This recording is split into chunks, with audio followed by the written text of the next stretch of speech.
just buy a bike now, because you will not see these deals again. Well, I hope you won't anyway. And I think we saw a lot of game of kind of chicken that was going on where these brands were saying, well, no, we're going to grow 20%. And then an investor says, well, your competitor says they're going to do 40% growth. So where are you at? And then they say, shit, okay. So they up their forecast. And then the investor's savvy and they say, well, you need to order the product to be able to hit that growth. So you better have those orders in place. So then they do that. And it just continues and continues. And no one wanted to be the first one to say, hey, wait, I think the market's going to shift. We need to make some changes because people are going to pull their money out of that brand, right? So I think that we saw this happen all the way to the very, very, very last, second that anything could happen. So it's going to be interesting to see what happens throughout the market. I think there's going to be probably more acquisitions of brands, mergings of brands. Some brands, unfortunately, I think will probably disappear. We're already starting to see that. So it's going to be, we're definitely not out of the wild times. It's just going to be different times. All right. Aaron Kersten and Sandy Plenty, welcome back to both of you to the Downtime Podcast. You've both been on in previous times. And we're going to be chatting today about the state of the bike industry. It's an interesting time for everyone involved, I think. And also I think it's good to bring consumers up to speed, let everyone know what's going on, because there's also some positives for people out there looking to buy bikes, bits, clothing, all this kind of stuff. Before we get stuck into the thick of it, just in case people didn't hear either of you guys the last time you were on, Sandy, maybe we'll start with you. Can you just give us a real brief intro to who you are? Thanks, Chris, and hi, Aaron. Good to see you both. My name's Sandy Plenty. I live in Shrewsbury in the middle of England, and we have a little bike shop called the Trailhead Bicycle Company. But a new string to our bow is we have just become P&W UK. Nice. Yeah. And Aaron, obviously, the P&W link there. Tell us a bit, just briefly, about yourself and how this link with Sandy came. Yeah. Thanks for having me on the show again, man. So we are. Where do we even start? I mean, we've been selling into the UK for quite a while. We'll get into this later, but basically, Sandy and I linked up, and Sandy had a crazy idea of just, hey, we have this extra space. Let's see about getting more of a presence here for you guys locally, and we basically just took that and ran with it. Fast forward to January of this year, and we got launched with product as well as service, warranty support, returns, everything there locally out of an additional space that Sandy's renting out. So we're stoked. We're very, very stoked to be in the UK. It's been a long time coming, and really, really happy we can make it happen. Nice. Yeah. And good to have two great guys working together. It's always nice when that happens. So let's talk about the state of the industry, because things are definitely challenging, right? Sandy, give us a bit of an overview of the last few years. Maybe we start kind of end of 2019 before COVID, because I think COVID was the initial event that changed everything, and then there's a few other things that have knocked on since then. Sure. I mean, if I think back to 2019, it was pretty dark time as well in terms of figures, and effort to reward was not great. And there was a few points when I thought, is this worth me doing this? Really?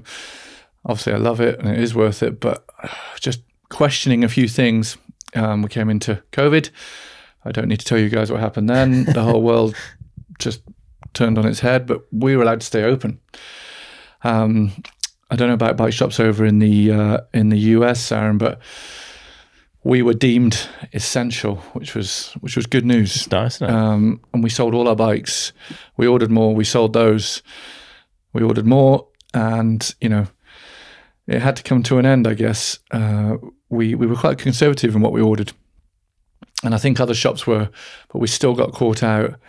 And from how I see it, we're stuck now with too much inventory, too many bikes, and everyone wants the latest and greatest. So we need to flush this model year through, and try and get onto some 2024 product. Not that I want to wish the year away, but it's certainly challenging with too many bikes and not enough customers, maybe. Yeah. Okay. What do you think drove the softening in demand? Obviously, there was almost a false high demand during COVID because everyone wanted to go riding, right? There was an opportunity to do some exercise. Loads of people kind of came into the sport. people weren't necessarily in the office. A lot of people were furloughed or weren't having to work. So there was like there was spare drive money there. Yeah, there was spare money, I suppose, because people weren't going on holiday. So we've had that, return to normality and normal levels. But do you think the whole, the war in the Ukraine has also like, it's driven that cost of living crisis? I think everyone's feeling the pinch. Do you think that's been a player as well? Yeah, massively. I mean, it all started with that and everyone going back to work and that spare cash wasn't around. But more importantly, that spare time wasn't around. So for sure, that was the start. And then the war is, that's just horrific on so many levels. But what I'm seeing right now, if you ask me that question about today, is interest rates and, people remortgaging houses here in the UK. Yeah. People's mortgages are going from, £700 a month to £1,200. And that bicycle fund has been eaten up. So yeah, the fund tokens have gone elsewhere, right? That's how I feel it. Yeah. We just need to get to next spring is my feeling, and we'll be fine. You go to a trail, I don't know about you, Aaron, but you go to a trail around here and it's buzzing. Like every uplift's full, every car park is full, everyone's out shredding, and family rides as well. Cycling is booming, but the bikes aren't selling. So, I think perhaps we're going to have some big repairs around the corner. Yeah, we'll talk about that. But this is the first time in a while that we've seen bikes on sale, right? There was been nothing since COVID kicked in. And there's some pretty insane sales to be had out there, right? Yeah, I mean, in January, Specialized, announced a big sale, and it was very easy to go, they're in trouble.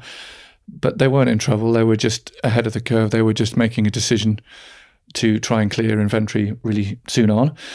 And then some other big players like Santa Cruz. I've never seen 20% off a Santa Cruz in the 30 years I've been doing this. So I think that's a sign. It's bonkers. Yeah. And I say to everyone out there, and I've said it before publicly, just buy a bike now, because you will not see these deals again. Well, I hope you won't anyway. Yeah, fingers crossed. Aaron, how about from your side? It's obviously you're in the product side of things rather than the direct customer facing shop side, but like, what have you seen through COVID and up to now? Yeah, I mean, it's a the big one for us is just how fascinating the information loop is and how long information takes to get through various sales channels, right? So like for us, on the direct to consumer side, we were seeing basically Q1 of last year in 2022. We're kind of looking around, we use March and April as kind of our gauge for how the rest of the year will be. And it's quite a bit softer than what we were expecting. We're looking around, we're like, this is odd, so we talked to our factory. They're like, no, orders are still strong.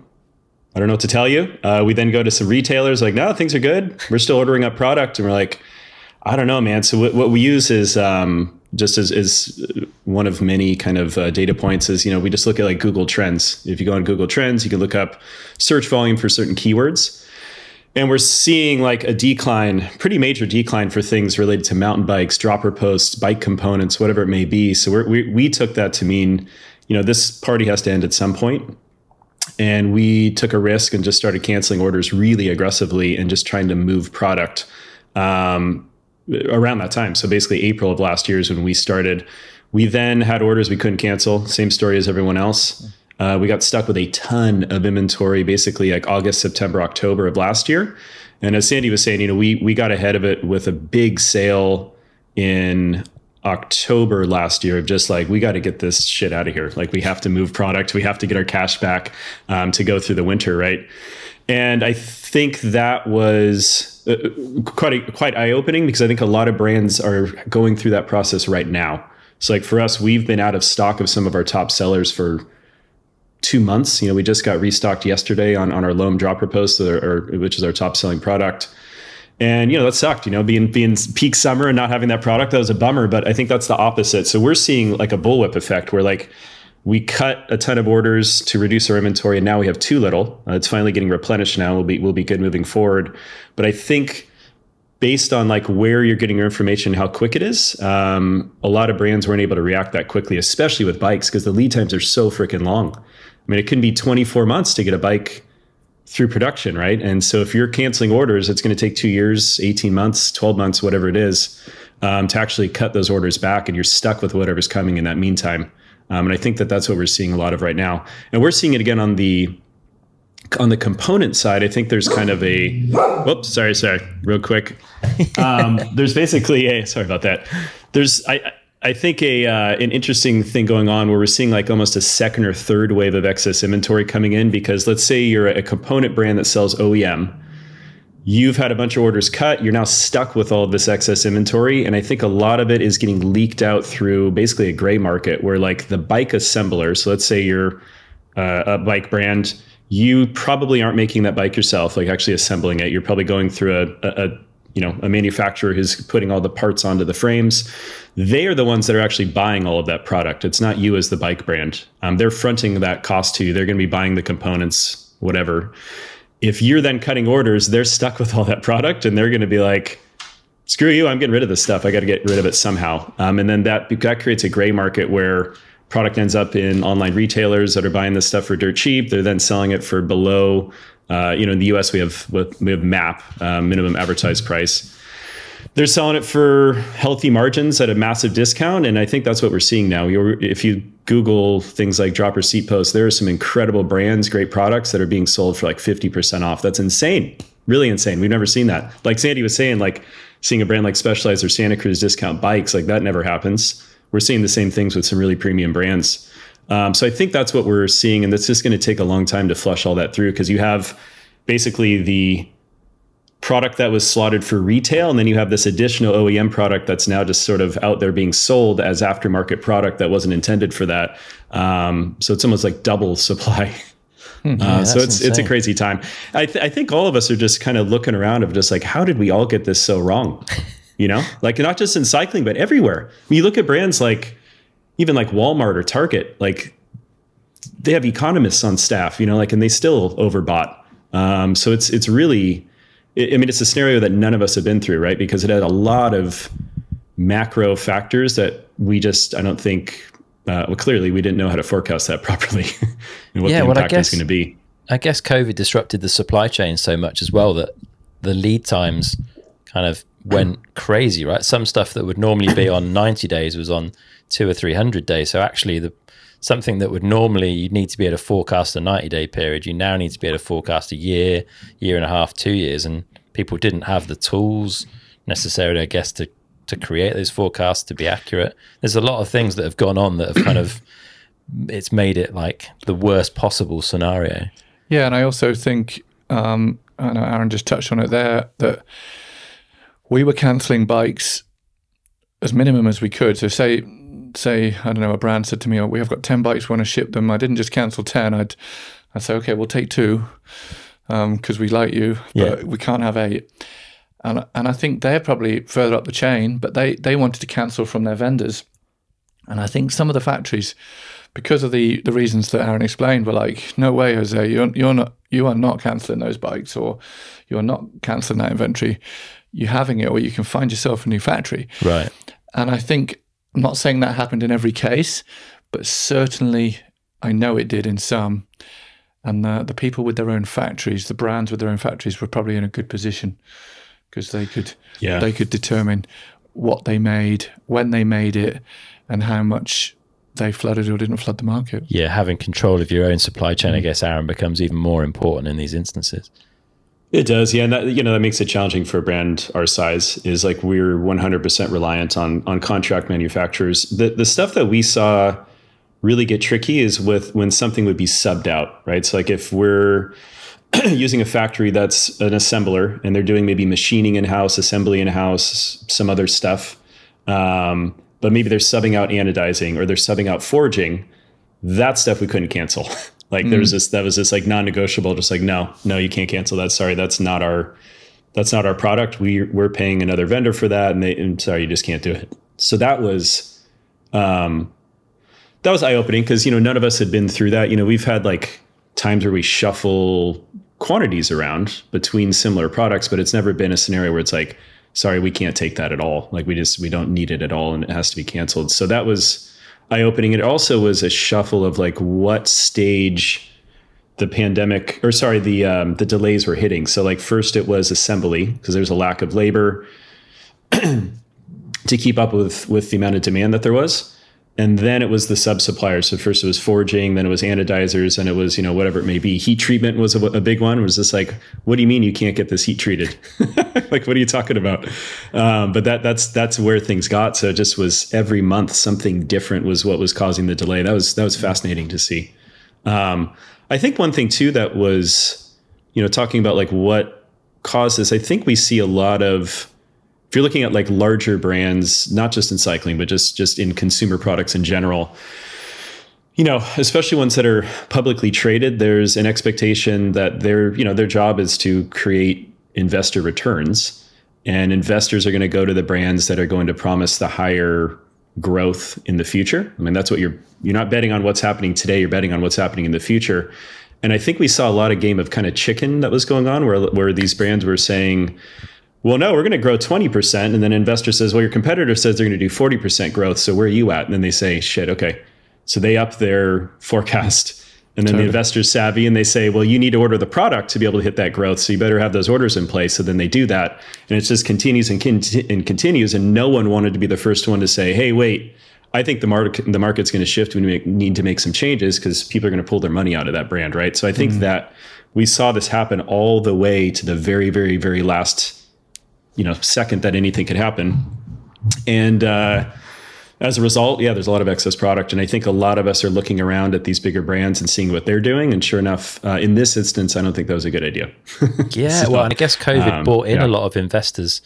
They saw this industry booming. It was one of the industries that really did well in that initial COVID boom. Yeah. So it brought investors in looking. And then, like you say, they've pushed everyone's kind of growth forecasts up. And along with that, the product, like everything's kind of been against us, I guess. Yeah, there's a lot of sorry, go ahead. No, you go. There's a ton of M&A, merger and acquisition investment activity going on through COVID. I mean, I think an unprecedented amount within cycling specifically. And that exact scenario happened where it's like, oh, you're going to show 50% growth. Cool. Well, you better put those orders in, and we're not going to invest. And there's always a cat and mouse game that goes on with investment where you're needing to show like, this is the best case scenario for our financial projections, and this is what it could look like. And the investor knows that, but they're also going to say, okay, cool. Well, yeah, that's the plan that I'm investing in. So you need to move forward with that. And sure enough, once the demand softened, there's a lot of brands stuck with excess supply because they were working on a potentially an unrealistic set of projections. Given the scenario. Yeah, that's similar to what's been happening at the other end of the chain, which is the bike shop. I think there's been quite a few bike shops I know that have multiple stores, or perhaps they've got 2 stores, and they've sold to some big players in the UK. And I'm just thinking about that boardroom meeting, when they were, these are the numbers we're doing, and we're going to do this, we're going to do this. Well, it's a little bit, it's risky business because it was never going to carry on, and surely the investors knew that. And I think there's some tricky conversations happening around the bike industry at the minute with investors. Yeah, for sure. Sandy, from the bike shop side of things, like how's it been? Aaron talked about, certain orders were uncancelable. You mentioned that, you've done what you can to take orders. Have there been instances where like orders have been sort of forced on you? Like how's your stock level, I guess, and managing all of that must be really tricky. Yeah, that's a good question, Chris. I think it was tricky to start with because it's a little bit like Aaron said about a game of chicken. I didn't want to be the first shop to go, I'm cancelling those bikes. It's a pride thing. You end up, we'll keep taking them, and then it did get to a point where, no, that's enough. But what's really interesting is you see some of these brands' true colours from my perspective.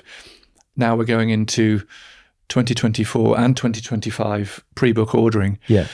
I'm not going to mention any of the ones that perhaps I don't, haven't done it the right way in my eyes, but Marin, for instance, have just been so progressive, and I'm going to mention them because they deserve mentioning.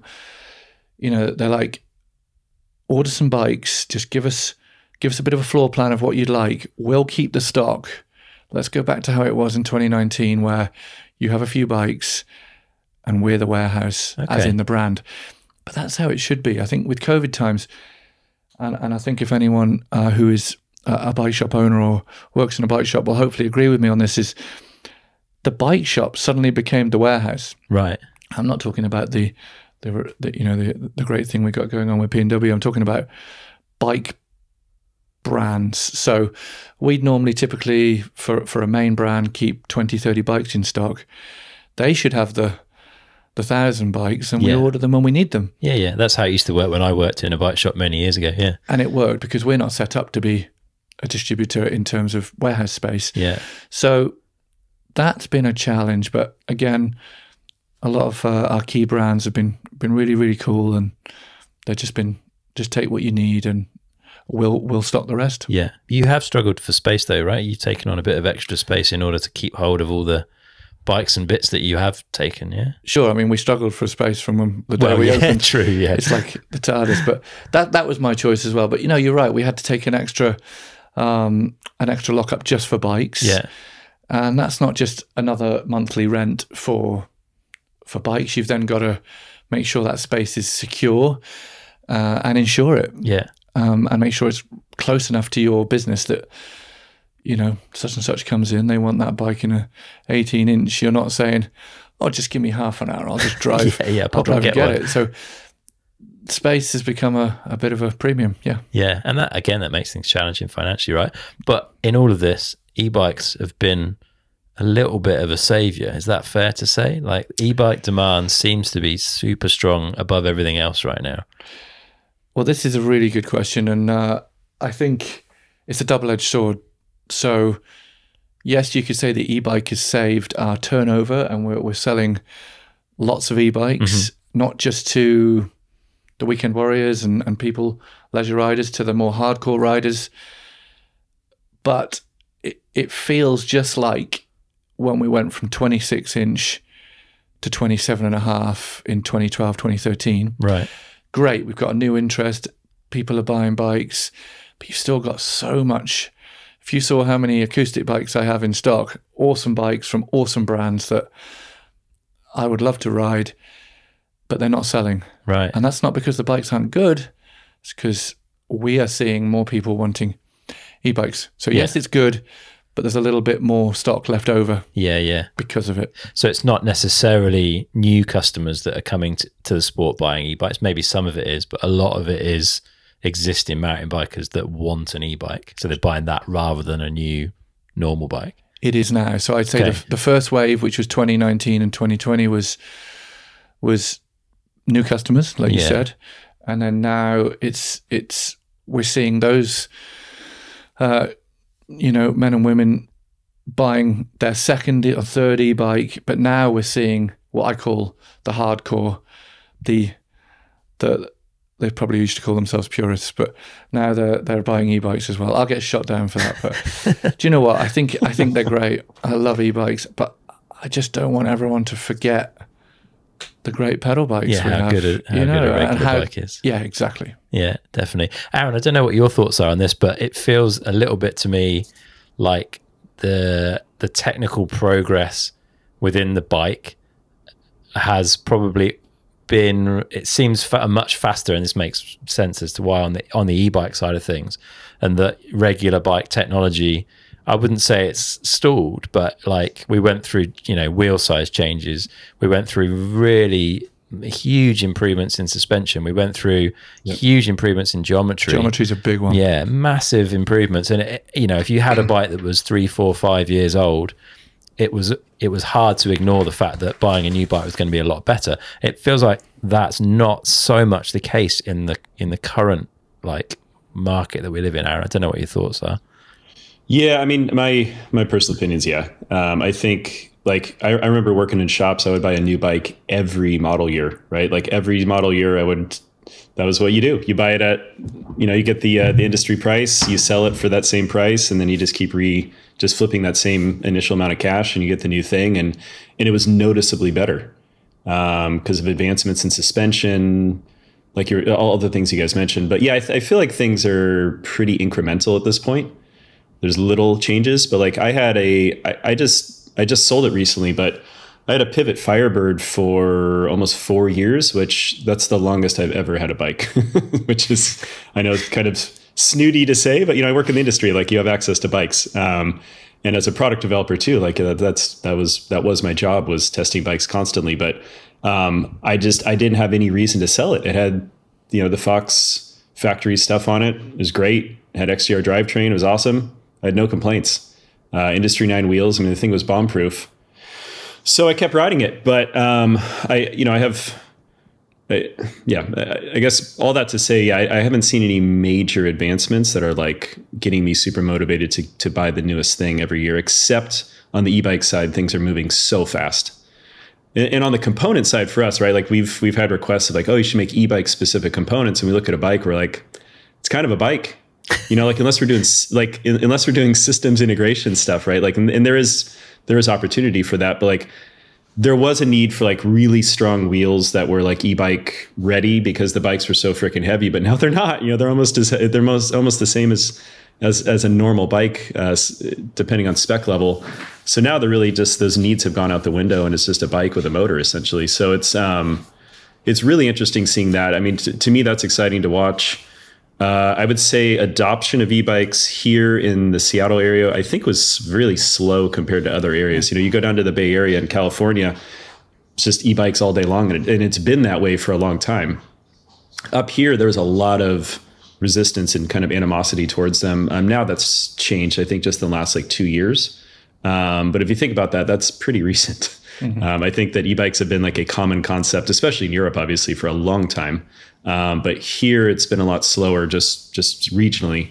But I think like as the bikes become less obviously an e-bike, that's been helping. Yeah. Like you see a lot of these bikes that you like the new Orbea, like you can barely tell that's an e-bike. What is it called? I forget, the Rise, I think. But the Rise, yeah.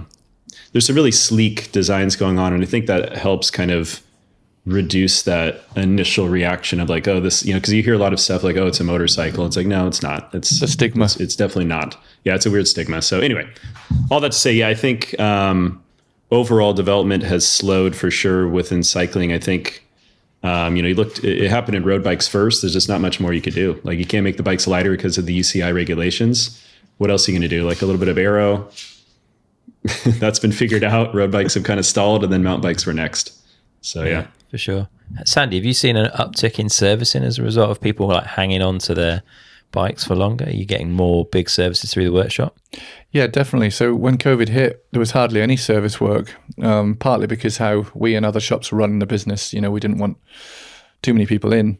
But yeah, definitely the start of this year, we saw more and more service work. And it was customers who maybe had that, that 6, 7, 2, 3, 4, whatever grand Santa Cruz, and they wanted to get the latest bike. Like, well, actually, no, I can't quite afford it this year. But if I spend £800, get my suspension done, get my seat post serviced, let's put a new drivetrain on there and some new frame bearings, my £6,000 bike is brand new again. And we're seeing that.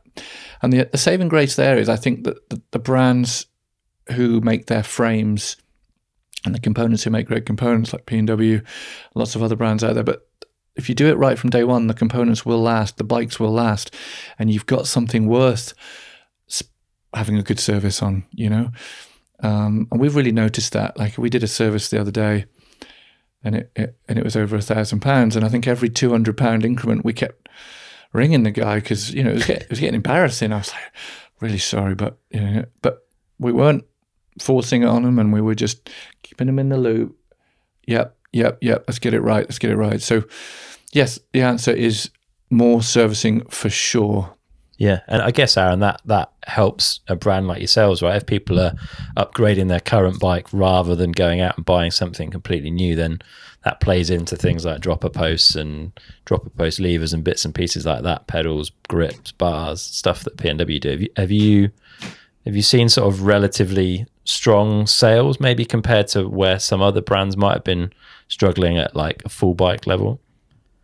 Yeah, for sure. I mean, with components, that was one of the one of the appeals in the very beginning of, you know, what segment of cycling do we want to get into? Aftermarket components is a good one because it's reasonably consistent through boom times as well as recession times, because people are going to be more incentivized to modify what they have rather than go buy a new bike. And if they are buying a new bike, they're still going to be buying new parts for it. I mean, every bike leaving a shop needs pedals, right? So I mean, that alone is a good one. And then pedals are also somewhat a consumable just because we beat the hell out of them and you have to replace them sometimes. And people are always curious about different pedal styles. So I think, you know, that's definitely benefited us dramatically compared to what's going on with complete bikes. That kind of dynamic's interesting because like we share the same factories, the OEM side as well as an aftermarket component brand, but our challenges are totally different. So that's I think that's somewhat unique for this industry, is just kind of how that dichotomy plays out. That like there's some similarities, but the market factors are totally different for a complete bike than they are for us. Yeah, fair.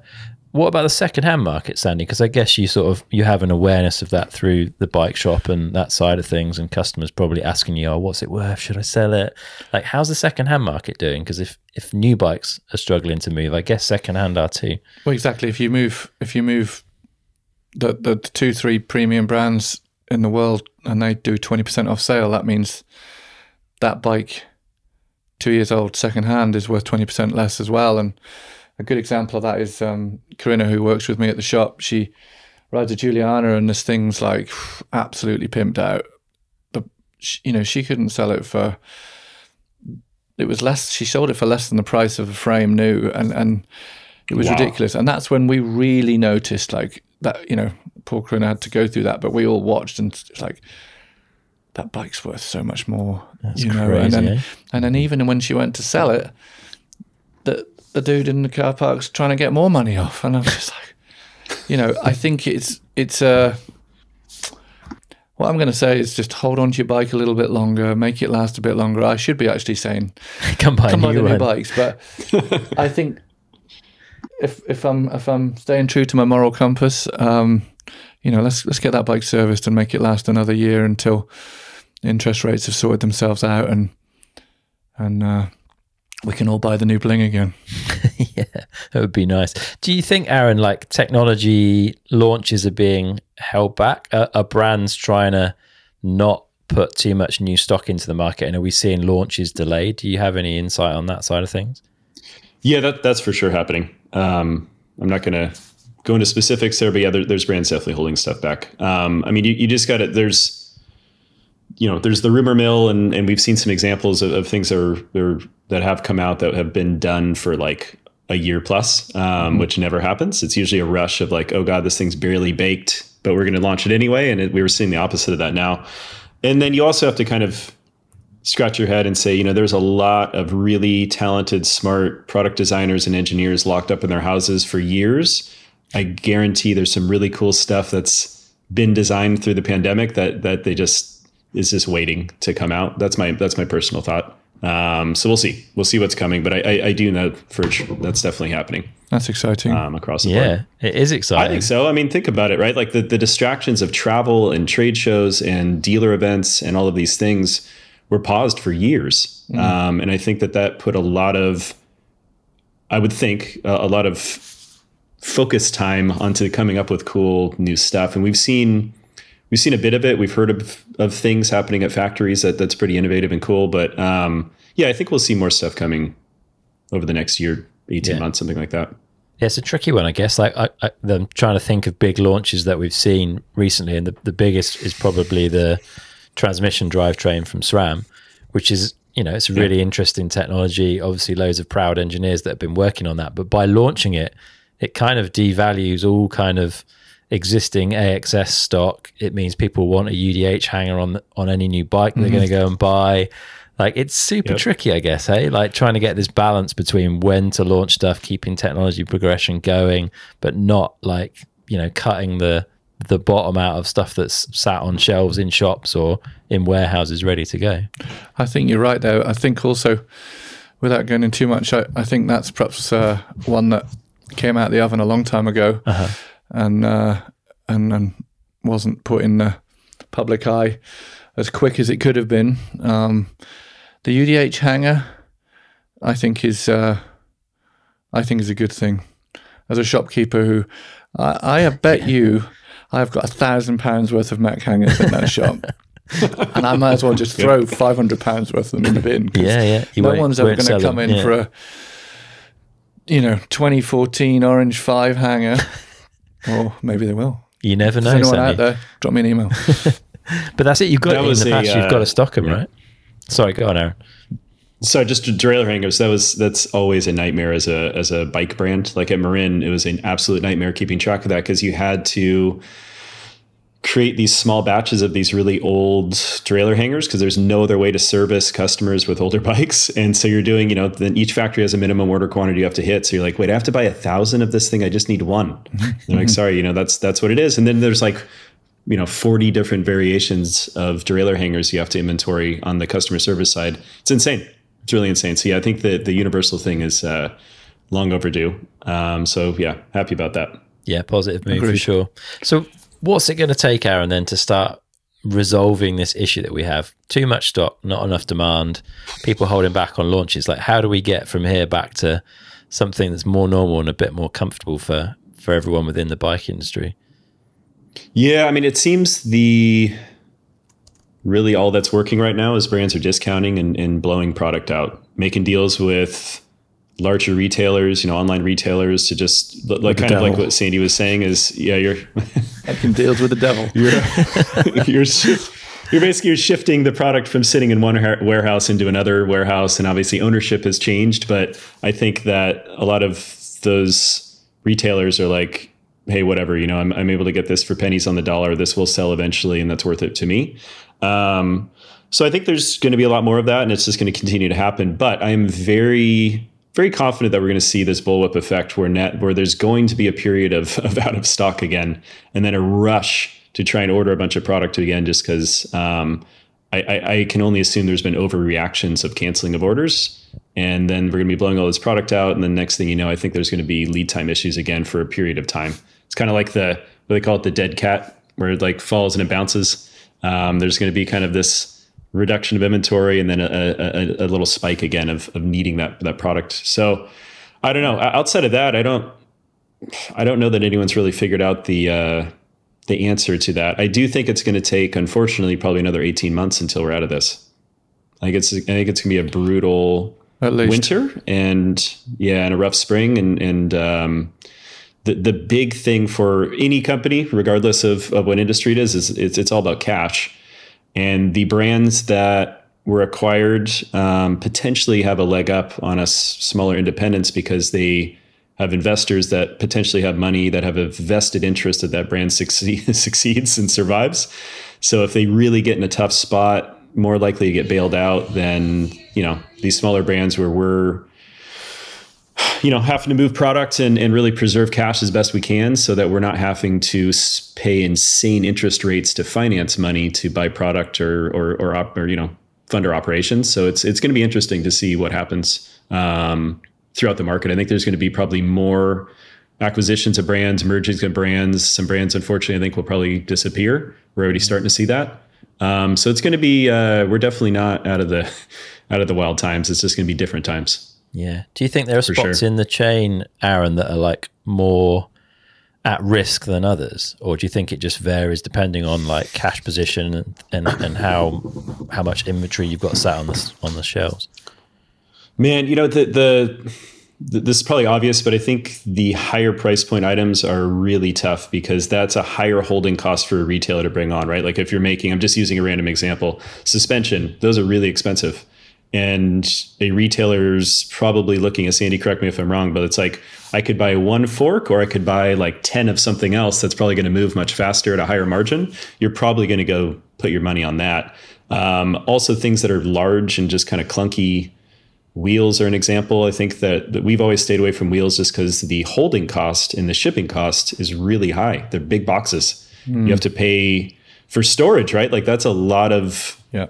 real estate that you have to finance to hold all those boxes for just a single unit. So I think things like that, I think are just more challenging to move. Stuff that are commodities like grips and levers and little things like that, I think are not an issue. I mean, those are always fun. They're reasonably accessible price point wise, and people are always down to try a new grip or something. But yeah, there's definitely areas. And then like you mentioned, once things become obsolete, what do you do with that product? You know, drivetrain wise, yeah, there's a lot of changes happening right now. And I wonder, because it's, you know, we're not in that world. So we kind of see it through our peripheral, but I don't know what's going on there. But I can only assume, yeah, there's probably a lot of that's perfectly good product that's going to be sitting in warehouses for a long time. Yeah. Yeah, crazy word. What are you seeing on the shop floor then, Sandy? Yeah. Are there any signs of improvement? Like, it feels like, certainly in the UK anyway, the inflation rate has started to slow. Admittedly, people are going through mortgage renewals, and that's kind of the latest problem, I guess. Energy prices have started to drop a little bit, and there's semi-positive news there, but still not coming back to anything like pre kind of Russian invasion levels. What are your views on this from a shop floor perspective? Well, what we've seen, I was in work this morning before I came up to chat with you guys. It comes back to that. We're seeing more upgrades. So things are selling. Like yesterday, we sold about £1,000 worth of Hope stuff. Guy came in, just building a new bike, wanted to finish it off. He was very much like, screw this, I'm treating myself. You know, I can't get a new bike, but I'm going to get this one running real sweet. And so we're seeing more of that. And I think we've got to adapt as a shop as well. Maybe Trailhead in 10 years doesn't sell bikes. I hope we do.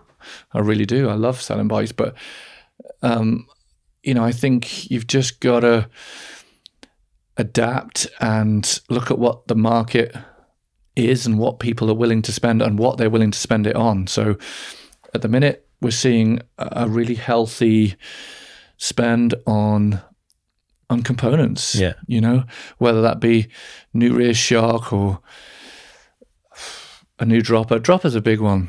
Yeah. You know, we're seeing less droppers serviced. We might get like a cooked reverb in, and they'll go for a P&W or a, you know, or whoever.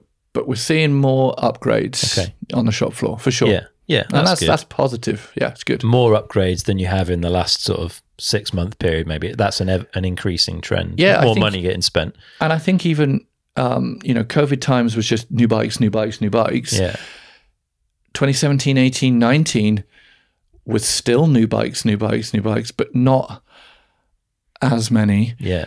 But I'm just really seeing a lot of upgrades. Okay. You know, from whether it's, you know, really small things to really big things. It's definitely improved, which is good. Yeah, that is good.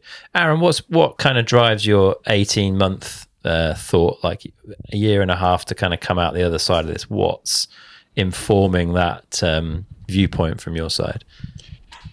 Yeah, I mean, it's just seeing the amount of, we're playing both sides, right? Like we're talking to bike shops, we're talking to the larger online retailers, but then we're also talking to our factories and seeing what's going on there, and just hearing the amount of finished products that they're holding for brands that still hasn't even shipped. Right. So that's the big one. And then hearing that, you know, there's this gray market thing going on with assembly factories that are selling product that have like absurd amounts of various bits that they have to hold, that they have no home for, and they're kind of stuck with the bag. So that's kind of what's informing it, is just hearing what's still over in Taiwan, what's here now that's not moving, and also just kind of you know, hearing what's going on in the market. I mean, the good thing is what Sandy was saying, is that like people are buying stuff. Like this is what's unique about this, is this isn't like a complete turnaround. Like there's no demand. There's still demand. It's higher than it was in 2019. So like we're still better off from a market standpoint than we were prior to the pandemic. It's just we saw this crazy blip, and now there's this weird noise that's going on in the market. So I think all of those are very positive signs. That's what's been kind of keeping us very motivated and excited, is seeing like there's still opportunities. It's just, it's tough to compete when one of your competitors is selling pedals at like their landed cost. That's, I mean, there's no way like that, you know, you can't compete against that. It's impossible. So, but that's not sustainable. That's terrible for your brand, right? Like that makes you look bad. And it's also a situation where there's no profit because you're just trading dollars for dollars. Like you've just moved a product like it never happened. A busy fool. You know, yeah, exactly. Yeah, fair play. And then in amongst all of this chaos, you guys have got together and decided to form an official working relationship. Sandy, you've been selling PNW stuff in the shop for quite a long time already, right? I think you were one of the first, if not the first shop in the UK to have the Loam Lever dropper remote. Yeah, it's without getting all soppy, yeah, it's really, really cool. I'm really, really happy about it, actually. Our mutual good buddy, John from Marin, he sent me maybe 5 years ago or 4 years ago a prototype Loam Lever, and I just saw 2018. Sorry, 2018. It was 2018, I think. Yeah, 2018. And I just landed on my desk, and I was like, "What the? This is trick." Yeah, and I'm an absolute geek as well with bike stuff, so I was like, "Let's go on the bike." Used it. And I never really gave my feedback. I told John it was great. And then next thing, I think I saw something on Instagram and it was just like, oh, wow, it's out. Oh, you can buy it. We're going to get it. And so we ordered some. And, you know, it's no secret the way governments, where everything's set up at the minute, there's import duty. Yeah. So we were doing B2B orders with Aaron and the team and maybe getting £500 worth of stuff over and paying a fair chunk, and that meant the retail was perhaps higher than it could be, and our margin was pinched. And anyway, as Aaron alluded to earlier on, got an email sort of saying, hey, who would be a good fit for us? Who do you think in the UK would be good to warehouse our product? And I didn't reply, and I said to Matt in Trail, I said, oh, we could do that. So we don't have a warehouse. It's like, oh, we can get one. So we sorted it, and these guys are super progressive, and it's great. So yeah. I'll let Aaron explain a little bit from his side. Yeah, go on, Aaron. Yeah, no, it's been awesome, man. Yeah, we had been hearing about Sandy. He's kind of like a myth and a legend. We heard about him through John Oldale at Marin at first. It's funny because we got these. We want to get the lever tested in a variety of riding areas and different markets too, right? Like just because we think something's cool does not mean you guys are going to think it's cool over there. So we wanted to make sure that like the features we had on this Loam lever and the way that it worked and all of this was relevant. So John said, yeah, I know some guys. I'll get them seeded out. So we didn't really know where these went.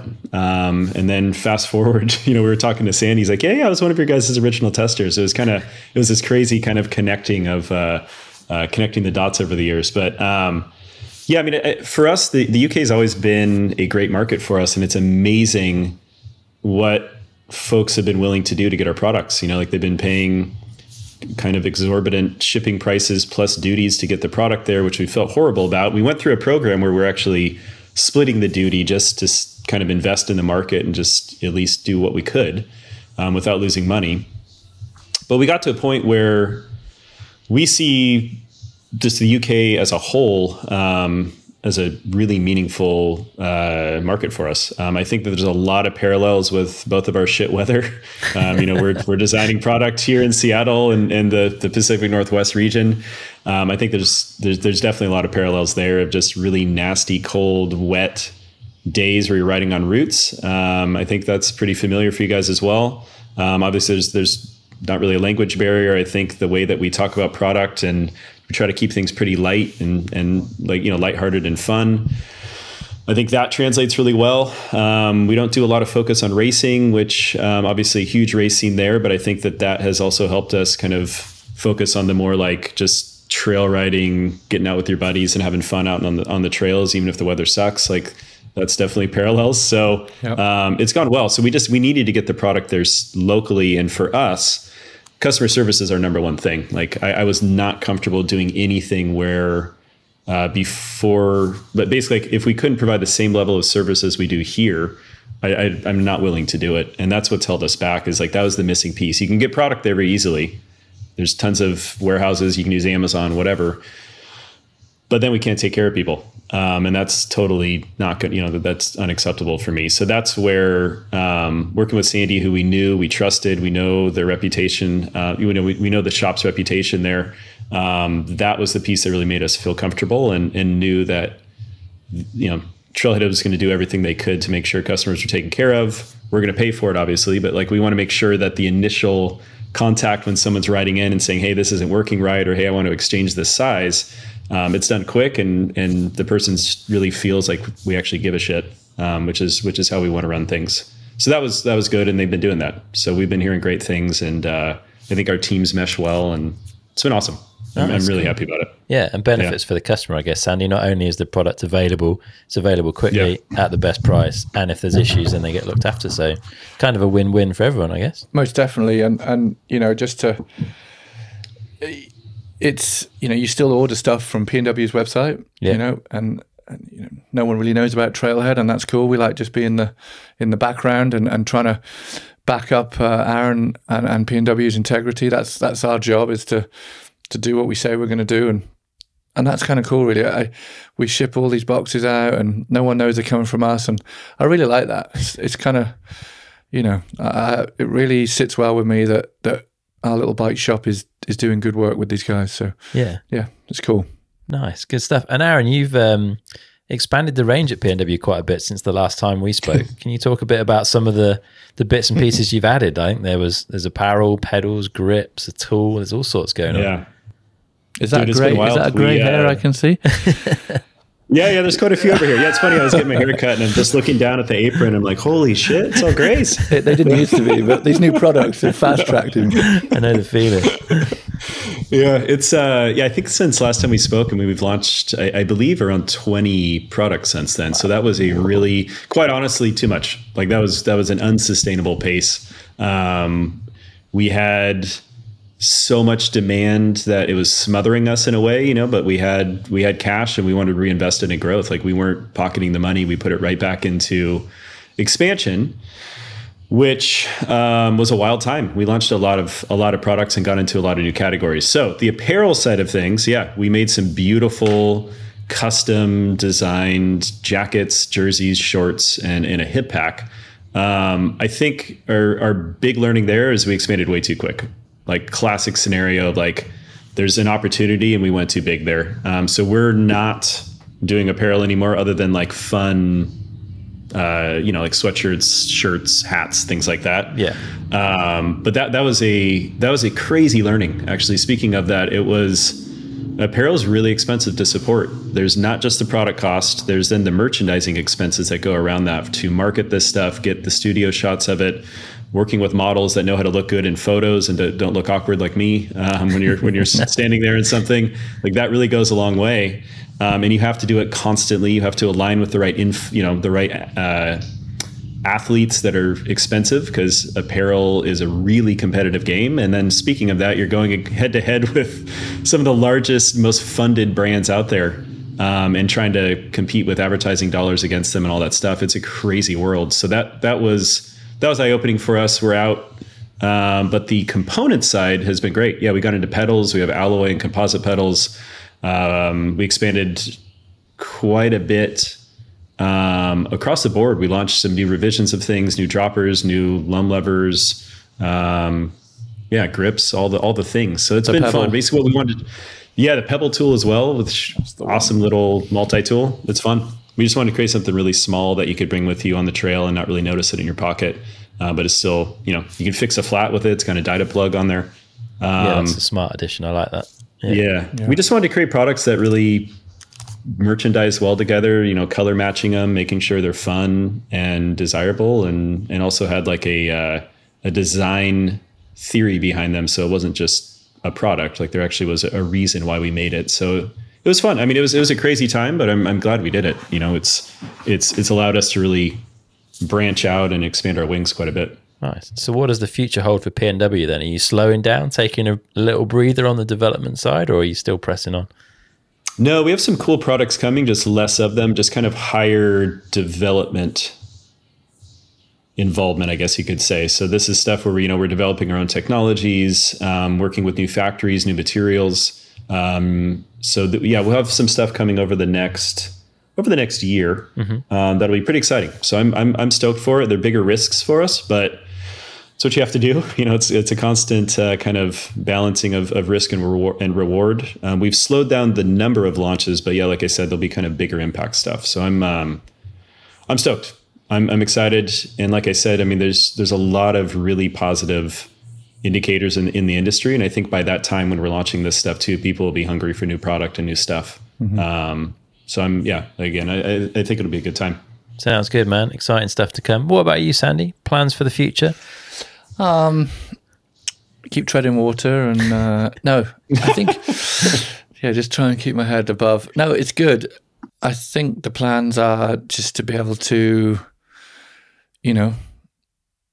like if we're talking bike shop, I'd like Trailhead to stop when I decide it's going to stop, not dictated by, tough times and, and the harder it gets, the kind of more I feel like I want to dig in and get through this with all of the great brands that are around us, So, we're just going to keep doing more community stuff, more riding with customers, more riding bikes. Yeah, I need to get over for one of your shot rides. I've still not made it. We've got some new trails for you. Oh, right. Sign me up. I'm a lot closer now, so we should make that happen for sure. Man. Nice, man. Well, it's been really interesting chatting to both of you guys. It's been a long time since I've seen both of you. So yeah, thanks for hopping back on. Hopefully things are heading in a positive direction. Hopefully all of the brands that we know and love that involve a load of awesome people all get through this and everyone survives it and we come out better the other side. If people want to check out what you two guys are up to, where's the best place for them to be looking, or best places? Yeah, so for you guys there locally in the UK, we actually just yesterday got our pnwcomponents.co.uk site up, and otherwise pnwcomponents.com. So yeah, we've that's probably the easiest place to start. And then obviously we've got a whole network of retailers in both markets, and more stuff to come. Nice one. And Sandy, Trailhead, obviously. Yeah, like you said, the PNW website, the UK version's great because it shows UK stock and it's all in the pound and it's really easy to use. But otherwise, it's the trailhead.co.uk or Trailhead Bicycle Company on Insta. Nice. Or just come and see us. Yeah, if you're in Shrewsbury, yes, definitely make a look in the shop. It is I don't think I've ever been in any kind of shop that has more awesome stuff in such a small space. I don't know how you've done it. It's impressive. That's nice of you to say, but it also keeps me up at night. But yeah, it's good. It is good. It is good. Yeah, awesome. Well, thank you. Thank you very much, guys. It's been super fun chatting. And yeah, we'll see you on the other side of the next 18 months. Cool. Thanks, man. Thanks, Chris. Cheers.